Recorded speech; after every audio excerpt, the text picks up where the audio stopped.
ఒకసారి నాగబాబు ఏం మాట్లాడారో చూద్దాం. పిఠాపురంలో పవన్ కళ్యాణ్ గారిని ఓడించడానికి మిథున్ రెడ్డి గారు, దాడిశెట్టి రాజా ఇలాంటి కొంతమంది వ్యక్తుల్ని ఇక్కడ ఉంచి ఎట్లయినా సరే పవన్ కళ్యాణ్ గారి అపజయానికి పాటుపడాలి, ఆయన ఓడించాలని పంపించారు. కొత్తగా మాకు స్థానికులు ఇన్ఫర్మేషన్ ఏంటంటే మిథున్ రెడ్డి వల్ల కూడా కావట్లేదు.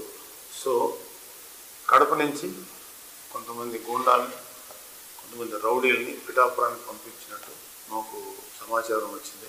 సో మీరు ఎంతమంది వస్తారో రండి, ఇక్కడ మేము రెడీగా ఉన్నాం, మా పిఠాపురం ప్రజలు రెడీగా ఉన్నారు. ఒకటి గుర్తుపెట్టుకోవాల్సింది ఏంటంటే మీ ఇంటికి మా ఇల్లు ఎంత దూరం ఉందో మా ఇంటికి మీ ఇల్లు కూడా అంతే దూరం ఉంది.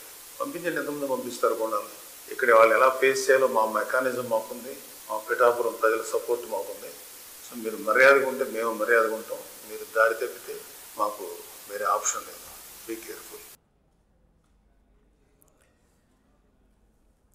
పిఠాపురంలో పవన్ కళ్యాణ్ ప్రచారానికి సంబంధించి పూర్తి సమాచారం మా ప్రతినిధి ప్రకాష్ అందిస్తారు. ప్రకాష్, పిఠాపురంలో పవన్ కళ్యాణ్ ప్రచారం ఏ విధంగా ఉంది?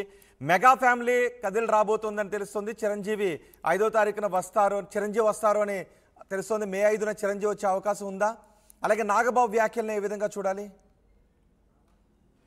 రోహిత్, పిఠాపురం నియోజకవర్గంలో మెగా ఫ్యామిలీ మొత్తం కూడా సందడి చేయబోతున్నారు. ప్రధానంగా చూసుకుంటే ఇప్పటికే నాగబాబు అయితే పిఠాపురం నియోజకవర్గం అంతా కూడా తన పవన్ కళ్యాణ్ కోసం, తమ్ముడు కోసం కూడా ప్రచారం అయితే ముమ్మరం చేస్తున్నారు. ప్రతిరోజు కూడా తనైతే పిఠాపురం నియోజకవర్గంలో కావచ్చు, అలాగే కొత్తపల్లి 3 మండలాల్లో కూడా మెగా నాగబాబు అయితే ప్రచారం అయితే చేస్తున్నటువంటి పరిస్థితి మనకు ప్రధానంగా తెలిసిందే. అతను ఏ రోజైతే పవన్ కళ్యాణ్ పిఠాపురం వచ్చారో ఆ రోజు నుంచి కూడా నాగబాబు అయితే పిఠాపురంలోనే ఉండిపోయారు. పిఠాపురంలోనే ప్రచారం చేస్తున్నారు. అలాగే సెలబ్రిటీలు కూడా వస్తున్నారు. అలాగే నిన్న అంతా కూడా జబర్దస్త్ సంబంధించినటువంటి టీంతో పాటు అలాగే గబ్బర్ సింగ్ టీం కూడా నిన్న చిత్రాడు కావచ్చు, గొల్లపూడిలో కూడా వాళ్ళంతా కూడా సందడి చేసిన పరిస్థితి ప్రధానంగా ఉంది. ఇదిలాగా ఉంటే మెగా అభిమానులకు ఎప్పుడెప్పుడని ఎదురు చూస్తున్నటువంటి మెగాస్టార్ చిరంజీవి కూడా పిఠాపురం అయితే రాబోతున్నారు.